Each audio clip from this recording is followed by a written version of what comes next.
কর্তামশাই আজকে রাতে খাবার পার্সেল করে নিয়ে এসেছে। পার্সেলে কি খাবার আছে সেটা আমি শেয়ার করছি। পার্সেলে কি আছে সেটা আমি এখন খুলছি।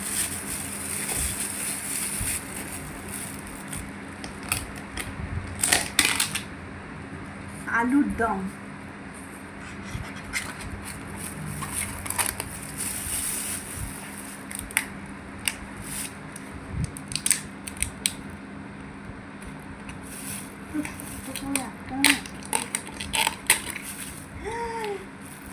গরম গরম খিচুড়ি হচ্ছে বড় বাবা ঠাকুরের খিচুড়ি, বড় ঠাকুরের খিচুড়ি।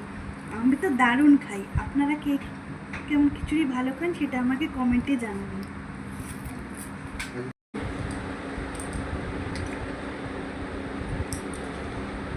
আজকে রাতের খাবার খিচুড়ি, আলুর দম, পাঁচমিশালি সবজি,